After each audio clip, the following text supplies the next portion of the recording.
जे कोणी अर्जुनाचे प्रतिस्पर्धी आहेत त्यांना अर्जुन पाहतो आणि त्यांना पाहिल्यानंतर अर्जुन भगवान श्रीकृष्णांना म्हणतात, हे केशवा, ज्यांच्याशी मला युद्ध करायचंय, ज्यांना मला मारायचंय ते तर माझे आप्तेष्ट आहेत, ते तर माझे नातेवाईक आहेत. त्यांना पाहून माझ्या शरीराचा दाह होतोय, त्यांना पाहून माझ्या शरीराचा कंप होतोय, त्यांना पाहून माझ्या हातातील गांडीव धनुष्य गळून पडतोय. त्यामुळे हे केशवा मी युद्ध करू शकत नाही. असं म्हटल्यानंतर भगवान श्रीकृष्ण या ओळीद्वारे उपदेश करतात, अरे अर्जुना, शरीर जाणं हा शरीराचा स्वभावच आहे रे. म्हणून तू जरी त्यांना मारलं नाहीस ना तरी सुद्धा ते एक ना एक दिवस मरणार आहेत. म्हणून मारणारा तू नाही आणि मरणारे ते नाही, म्हणून या तुवा झुंजावे पंडू कुमारा. म्हणून अर्जुना तू युद्ध कर. एवढंच नव्हे तर ज्याचं मरण ज्या वेळेला ज्या ठिकाणी ज्याच्या हातून ठरलेलं आहे ना ते त्याला येतच असतं. विश्वमौली ज्ञानोबराय म्हणतात, का जे ललाटीचे लिहिले न मोडेगा काही केले. जेवढं आयुष्य आपल्या प्रारब्धामध्ये आपल्याला आहे ना ते मिळणारच आहे आणि एकदा का मरण आलं ना ते कोणालाही टाळता येत नसतं. एक फार श्रीमंत मनुष्य होता. एवढंच नव्हे तर तुम्हाला सांगून जाईल, सर्वश्रेष्ठ धनुर्धर असणारा अर्जुन आणि त्याचा सुपुत्र अभिमन्यू चक्रव्यूहात अडकल्यानंतर वाचवता आलं का? वाचवता आलं का? नाही वाचवता आलं. तो तर साक्षात पूर्ण पुरुषोत्तम भगवान असणाऱ्या श्रीकृष्णाचा भाचा होता आणि श्रेष्ठ धनुर्धराचा सुपुत्र होता, परंतु तरी सुद्धा वाचवता आलं नाही. एवढंच नव्हे तर भक्त प्रल्हादाचे वडील असणारे हिरण्यकश्यपू, त्यांना तर साक्षात वरदान होतं देवाचं मरण नाही म्हणून.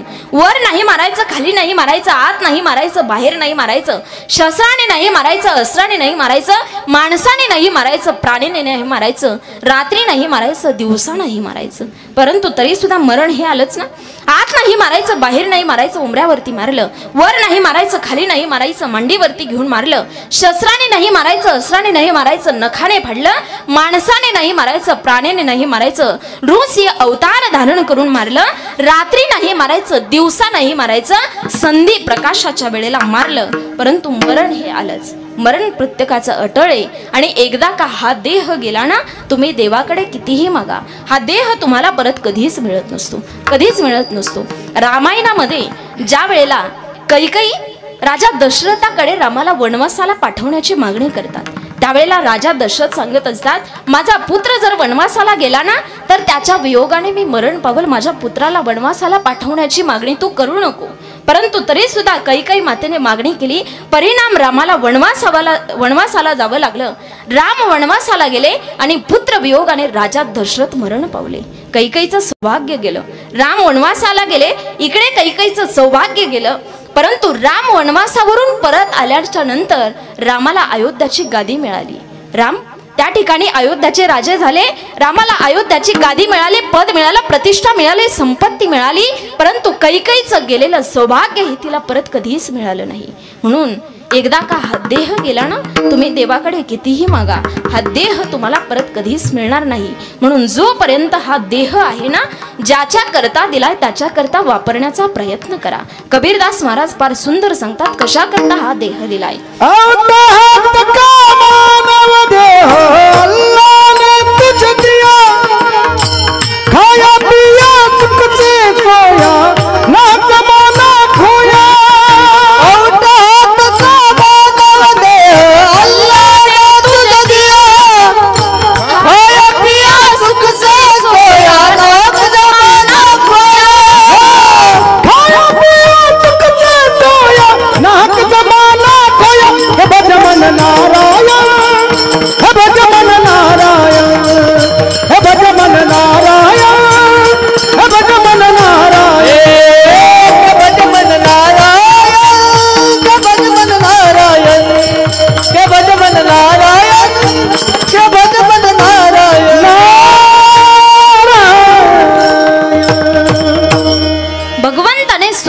नरदेह आपल्याला त्याचं भजन करण्याकरता दिलाय, त्याचं चिंतन करण्याकरता दिलाय. आणि भगवंताच्या नामचिंतनामध्ये फार मोठी ताकद असते. किती ताकद आहे सांगू तुम्हाला भगवंताच्या नामचिंतनामध्ये. भगवंताच्या नामचिंतनामध्ये एवढी ताकद आहे की सर्वसामान्य जीव सुद्धा देवत्वाला प्राप्त करण्याची ताकद ही भगवंताच्या नामचिंतनामध्ये. जर आपण आपल्या जीवनामध्ये एखाद्या गोष्टीचा जर ध्यास घेतला ना तर ती गोष्ट आपल्या जीवनामध्ये प्राप्त होत असते. त्याला आपण लॉ ऑफ अट्रॅक्शन म्हणतो. तसं भगवंताचं नामचिंतन जर आपण सतत केलं ना तर त्याच्यामुळे आपल्याला भगवंताची प्राप्ती होत असते. अमेरिकेचे राष्ट्राध्यक्ष जॉर्ज वॉशिंग्टन ते शाळेमध्ये शिपायाचं काम करायचे. शिपायाचं काम काय असतं? 3 टाइम घंटा वाजवणे.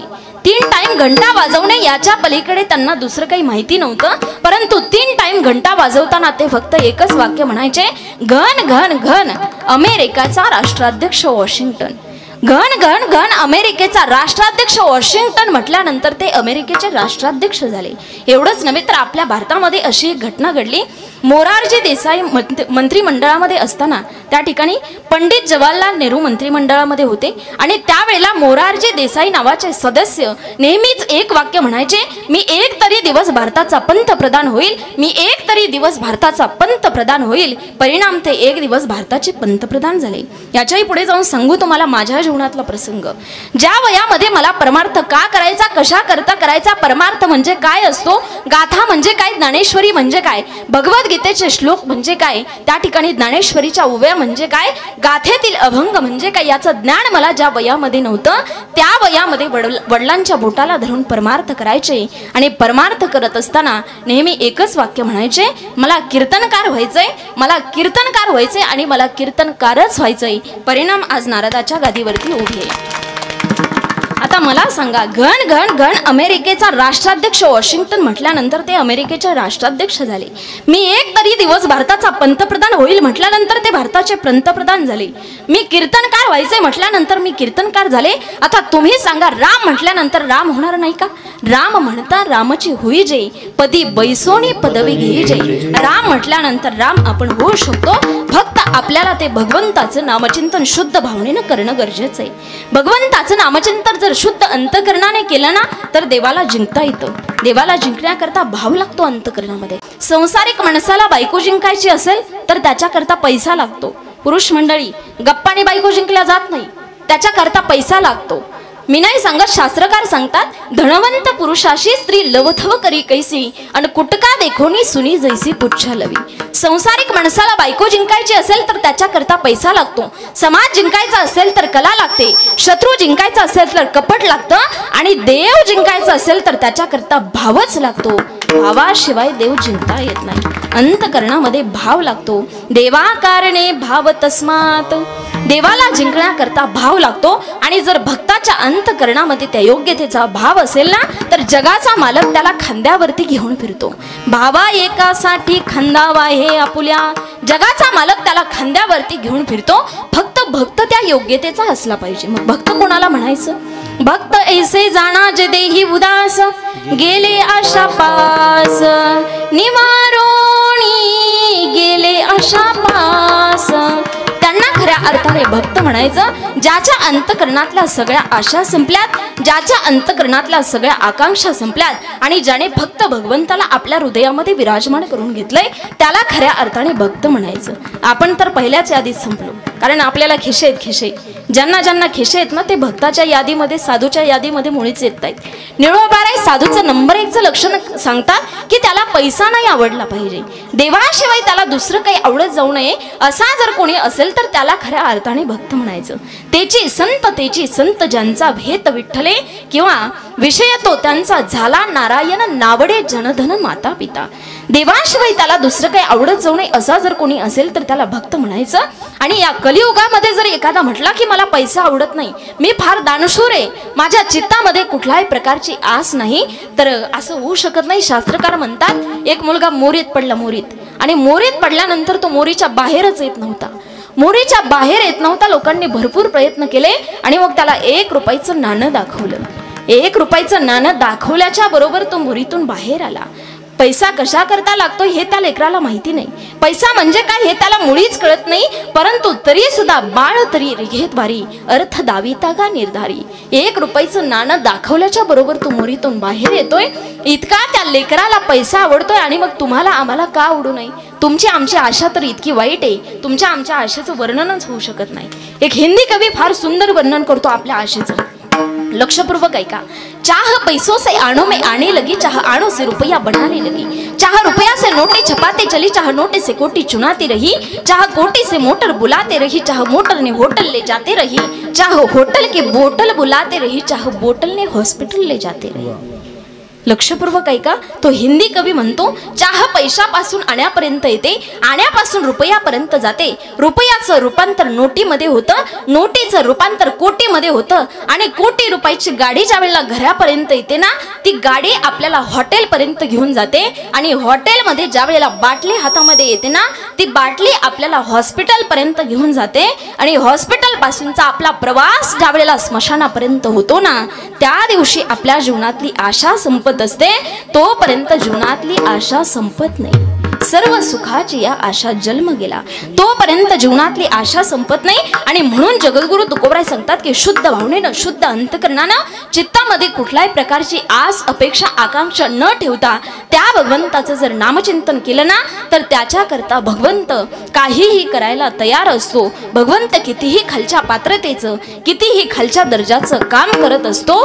फक्त ते भगवंताचं भजन करा, चिंतन करा, नामस्मरण करा. कारण हा देह पुन्हा नाही आणि हा देह नाशिवंत आहे. अभंगाचं दुसरं. नाशिवंत देह जाणार सखा,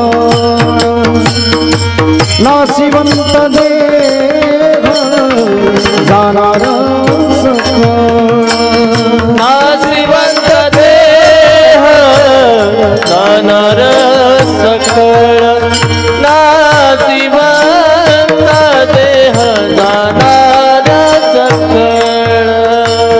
हे नाशिवंत देह जाणार सकळ, नाशिवंत देह जाणार सकळ, नाशिवंत देह जाणार सकळ, नाशिवंत देह जाणार सकळ, नाशिवंत देह जाणार सकळ, नाशिवंत देह जाणार सकळ. ऐश खातो काळ सावधान, ऐश खातो काळ सावधान, नाशिवंत देह जाणार सकळ, ऐश खातो काळ सावधान, नाशिवंत देह जाणार सकळ, नाशिवंत देह जाणार सकळ. आयुष खातो काळ सावधान, ऐश खातो काळ सावधान, हे नाशिवंत देह जाणार सकळ, नाशिवंत देह जाणार सकळ, नाशिवंत देह जाणार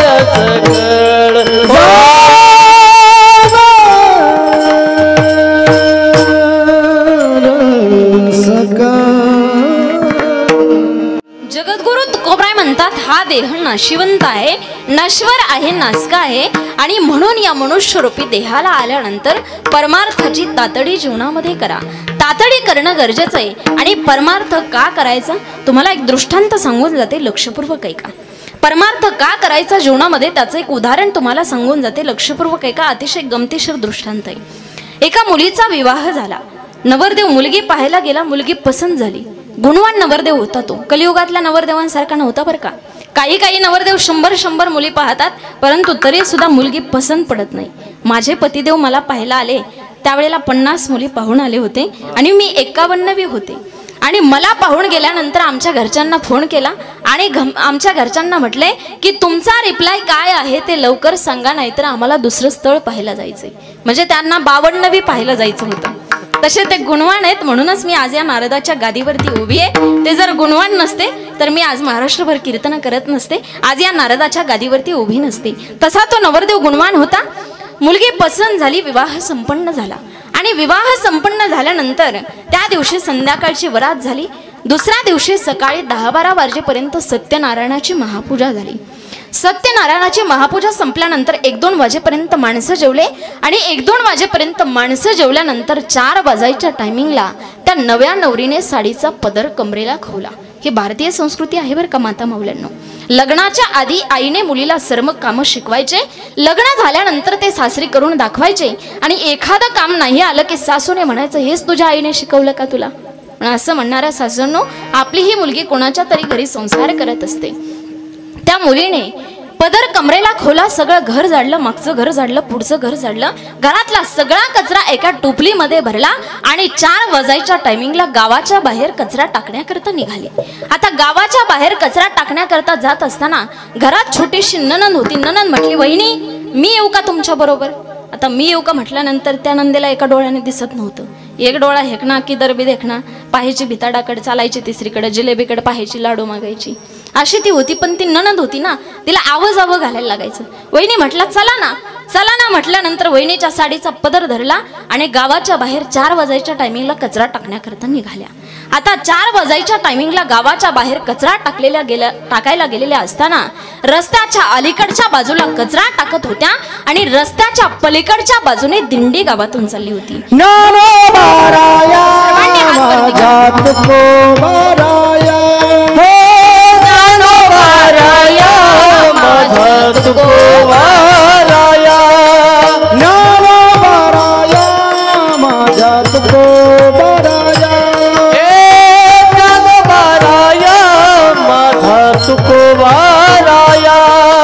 वारकरी संप्रदायाचे हे 2 श्वास आहेत. एक विश्वमौली ज्ञानोबराय आणि दुसरे जगद्गुरु तुकोबराय.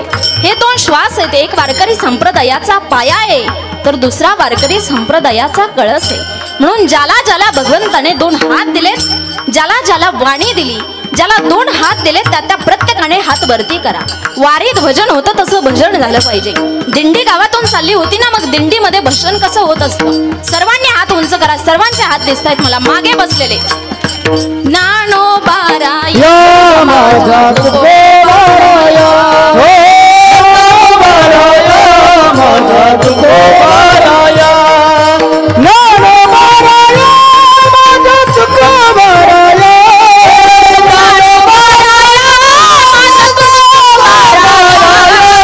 ज्ञानोबाराया माझा तुकोबाराया, ज्ञानोबाराया माझा तुकोबाराया, ज्ञानोबाराया माझा तुकोबाराया, हे ज्ञानोबाराया माझा तुकोबाराया, ज्ञानोबाराया माझा तुकोबाराया, हे ज्ञानोबाराया माझा तुकोबाराया, ज्ञानोबाराया माझा तुकोबाराया, हे ज्ञानोबाराया माझा तुकोबाराया.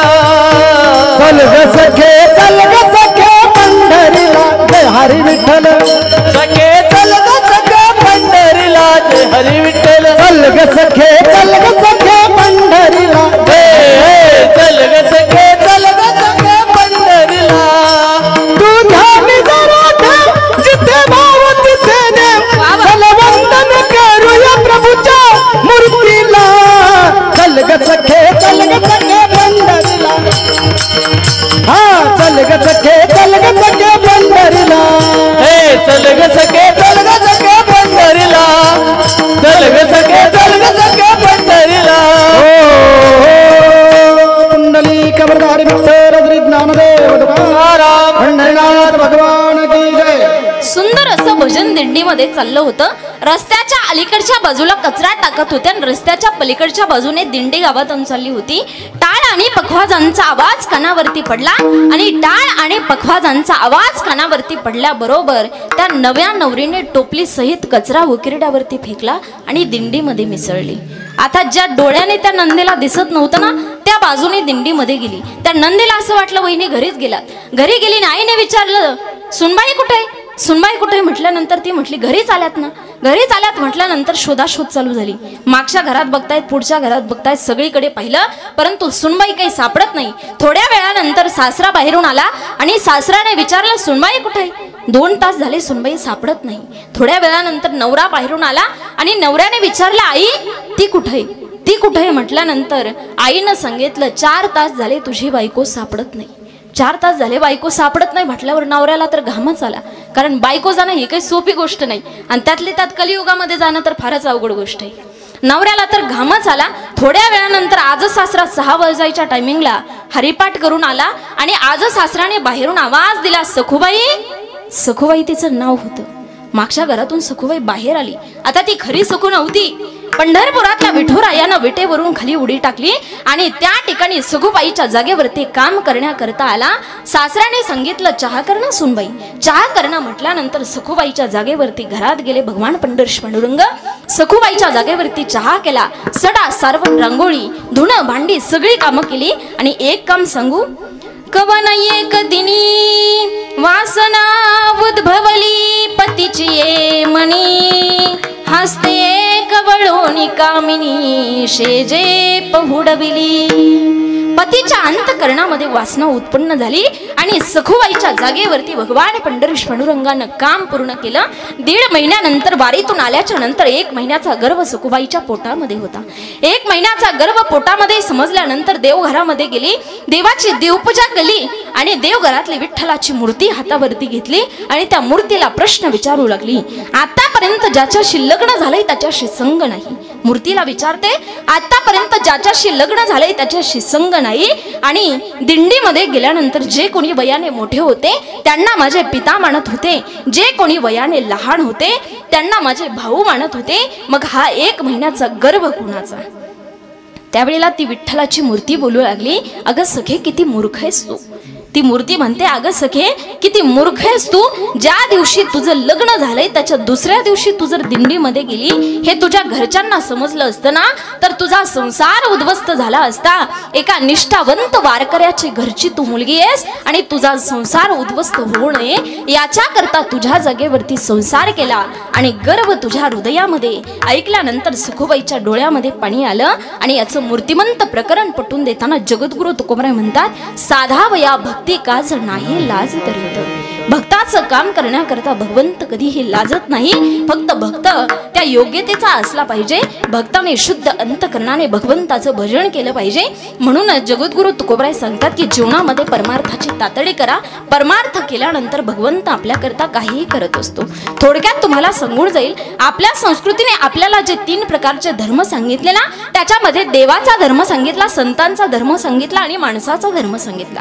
मला असं वाटतं, नाही आपल्याला देव होता आलं, नाही आपल्याला संत होता आलं, कमीत कमी माणसाने चांगला माणूस तरी बनण्याचा प्रयत्न केला पाहिजे. माणसानं माणूस केला जागा रे, माणसानं माणूस केला जागा रे, आता तरी माणसासारखं वागा रे. माणसानं माणूस केला जागा रे, आता तरी माणसासारखं वागा रे. माणसानं माणूस केला जागा रे, माणसानं माणसासारखं वागा रे, आता तरी माणसासारखं वागा रे. माणसानं माणूस केला जागा रे, आता तरी माणसासारखं वागा रे. माणसानं माणूस केला जागा रे,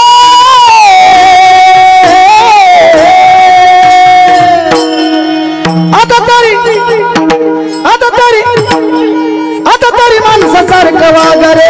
माणसानं माणूस केला जागा रे, आता तरी माणसासारखं वागा रे. माणसानं माणसासारखं जागा रे, आता तरी माणूस केला जागा रे. माणसानं माणूस केला जागा रे, आता तरी माणसासारखं वागा रे.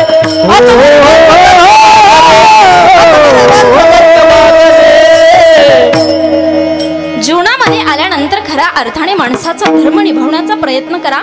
3 प्रकारचे धर्म सांगितले म्हणजेच आपली संस्कृती महान आहे. लक्षपूर्वक ऐका, किती महान आहे सांगू तुम्हाला. पतीला दृष्टी चुकणे म्हणून स्वतःचे डोळे बांधून ठेवणारी गांधारी, पतीला दृष्टी चुकणे म्हणून स्वतःचे डोळे बांधून ठेवणारी गांधारी, गांधारी समोर स्वतः भगवान श्रीकृष्ण उभे राहायचे, विश्वावर प्रेम करणारे भगवान गौतम बुद्ध उपाशी वृद्ध वाघिणीच्या तोंडात आपली मांडी देतात. संत नामदेव कुत्रा कोरडी पोळी खाईल म्हणून पाठीशी तुपाची वाटे घेऊन धावतात. झाड तोडणाऱ्या समोर तुळशीदास उभे राहतात आणि म्हणतात, माझ्या मानेवर घाव घालत्या सुंदर झाडावरती नको, धर्मासाठी राय राय एवढे तुकडे करून घेणारा शौर्यवीर संभाजी आणि स्वामी कार्यासाठी सर्वस्व वेचणारे खंडोजी बल्लाळ आणि शेतकऱ्याच्या मिरचीच्या देठालाही हात लावू नका, नाहीतर तुमचे हात कलम केले जातील, असे स्वतःच्या सैन्याला बजावणारे छत्रपती शिवाजीराजे भोसले. इतकी महान आपली संस्कृती आहे, इतका महान आपला देश आहे, त्या देशाचं वर्णन आपण एका शब्दात करू शकत नाही.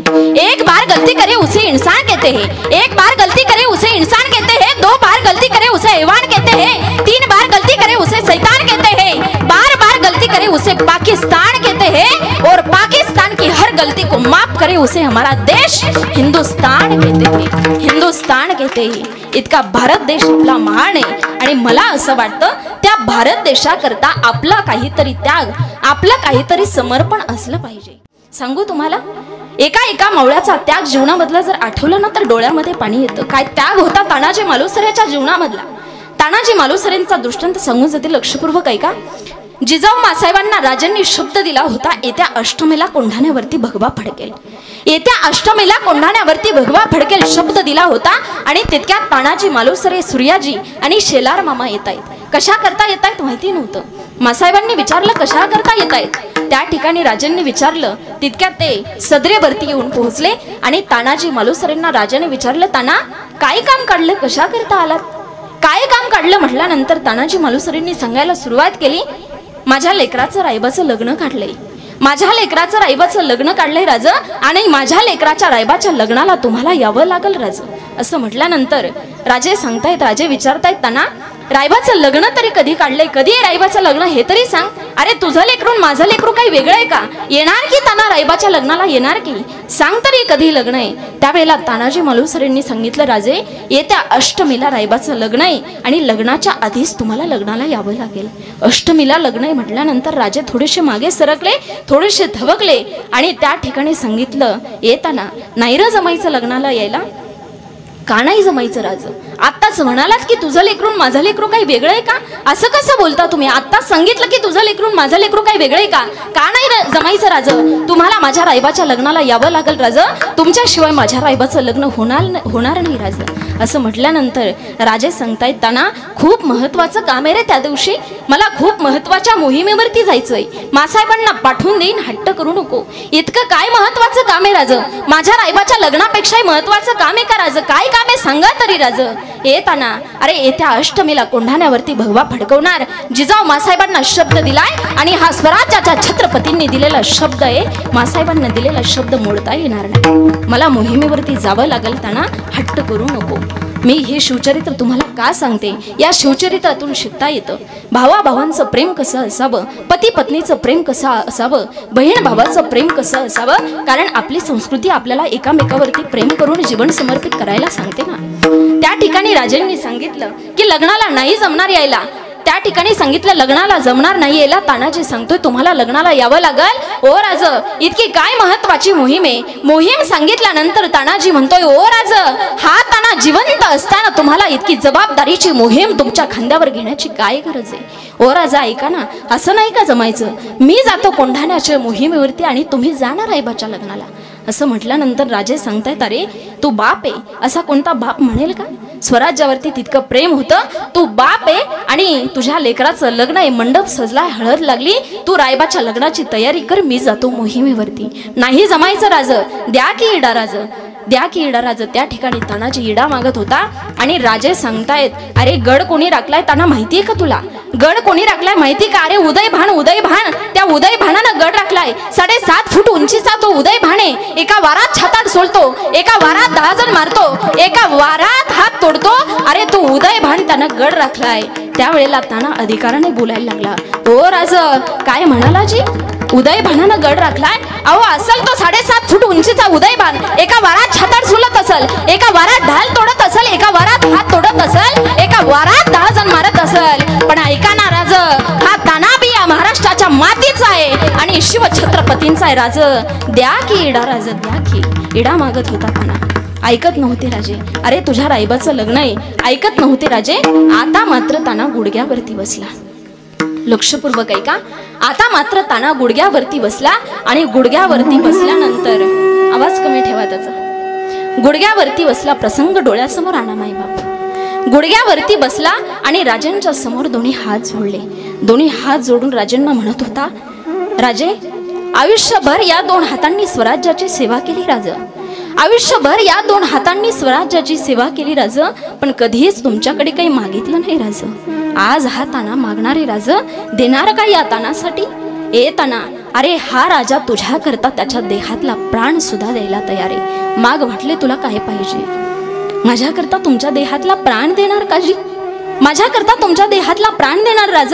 मला माहिती राज तुम्ही माझ्या करता तुमच्या देहातला प्राण देणार. पण ओ राज ऐका ना राज, मला तुमच्या देहातला प्राण नको राज. पदर पसरून राजांच्या समोर मागत होता. ऐका ना राज, मला तुमच्या देहातला प्राण नको राज.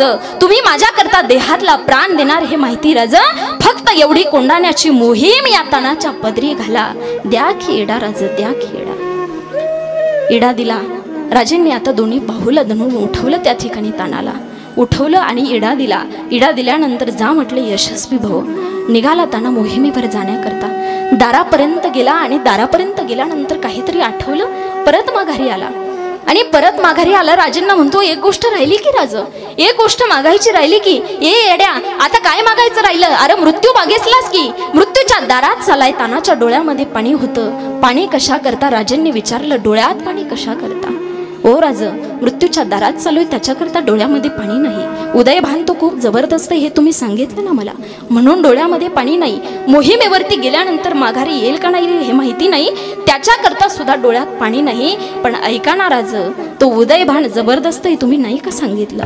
आता मी त्या मोहिमेवरती गेल्यानंतर त्या ठिकाणी झालंच त्याचं माझं युद्ध आणि माझा वार झालाच त्या उदयभानाच्या छाताडावर आणि त्याचा वार झालाच माझ्या छाताडावर आणि यदा कदाचित पडलाच या तानाचा देह खाली तर या तानाच्या देहाला मिठी मारायला येणार का जिराज? तानाच्या देहाला मिठी मारायला येणार का? शेवटची मिठी मारायची होती म्हणून माघारी आलो राज. कडकडून मिठी मारली. दोघांच्या डोळ्यामध्ये पाणी आहे. राजाही रडताय, तानाही रडतोय आणि तानाजी म्हणतोय, राजा ऐका ना, जोपर्यंत गवताची गंज पेटत नाही, जोपर्यंत गवताची गंज पेटत नाही आणि कोंढाण्यावरती भगवा फडकणार नाही ना, तोपर्यंत हा ताना त्याच्या देहातला प्राण सोडणार नाही. तोपर्यंत ताना देहातला प्राण सोडणार नाही. शेवटच्या क्षणी या तानाचा देह जेव्हा खाली पडेल ना, त्यावेळेला या तानाला पाहायला येणार का राजा? तुम्ही तानाला पाहायला या. डोळे उघडे ठेवील राजा तुम्हाला पाहण्याकरता. तुम्हाला पाहिल्याशिवाय या देहातला प्राण सोडणार नाही. राजांनी आशीर्वाद दिला आणि निघाला ताना मोहिमेवर जाण्याकरता. मोहिमेवर जाण्याकरता गेला आणि घरी गेल्यानंतर सावित्री ओवाळण्याकरता आली. पत्नी ओवाळण्याकरता आली. पत्नी ओवाळत असताना पत्नीच्या डोळ्यामध्ये पाणी आणि पत्नी विचारते, असा काय निर्णय घेतला जे? आपल्या रायबाचं लेकराचं लग्न आहे आणि लग्नाच्या दिवशी तुम्ही कोंढाण्याच्या मोहिमेवरती निघाला. त्या ठिकाणी सावित्रीच्या डोळ्यामध्ये पाणी होतं. अगं वीर योद्धाची पत्नी आहेस तू, तुझ्या डोळ्यात पाणी शोभत नाही. सावित्री डोळ्यातलं पाणी पोस हसत मुखाने विदा कर. या स्वराज्याकरता चाललोय ग, भगव्याकरता चाललोय. माघारी येईल का नाही माहिती नव्हतं. या स्वराज्याकरता चाललोय, भगव्याकरता चाललोय. फार प्रेम होतं स्वराज्यावरती. पत्नीने ओवाळलं. त्या ठिकाणी आजही तानाजी मालुसरे जिवंत आहे. लक्षपूर्वक ऐका, आजही तानाजी मालुसरे जिवंत आहे. आजही बाजीप्रभू देशपांडे जिवंत आहे. आजही शिवा काशी जिवंत आहे. तुम्ही म्हणाल कसं? अरे जसं सावित्री तानाजी मालुसरेला ओवाळत होती ना, तसंच आज सैनिक सीमेवरती लढायला जात असताना त्याची पत्नी सुद्धा त्याला ओवाळते ना, तिलक करते ना ती त्याच्या पतीला. पत्नीला त्या ठिकाणी ओवाळत असते. पतीच्या डोळ्यामध्ये पाणी असतं. 5-6 महिन्याची सुट्टी संपल्यानंतर तो सैनिक देशाच्या संरक्षणाकरता लढण्याकरता निघतो आणि त्यावेळेला पत्नी म्हणते, 6 महिन्याची सुट्टी आणखी 8-10 दिवस राहा, नाही थांबता येत देशाकरता. 3-3.5 वर्षाची मुलगी रडत येते आणि बाबा म्हणून हाक मारते. त्यावेळेला बापाच्या डोळ्यात पाणी येतं. कोण म्हणतं बापाला रडता येत नाही? कोण म्हणतं अरे बापाला रडता येत रे? रडतो तो बाप. फक्त आई रडून मोकळी होते. आईला रडणं दाखवता येतं आणि बाप रडू दाखवत नसतो. त्याच्या आयुष्यामध्ये बाप 2 वेळा रडत असतो. ज्या वेळेला त्याचा एकुलता एक मुलगा त्याच्या कंबरड्यात लाथ घालून त्याला घराच्या बाहेर काढतो ना, त्या दिवशी बाप रडत असतो. आणि ज्या दिवशी त्याची तळहाताच्या फोडाप्रमाणे सांभाळलेली मुलगी दुसऱ्याच्या घरी जायला निघते ना, त्यावेळेला बाप रडत असतो. जीवनामध्ये बाप रडत असतो. तो सैनिक रडतो. आणि तानाजी मालुसरे त्या ठिकाणी पत्नीनं ओवाळलं. पत्नीला सांगतायत, अगं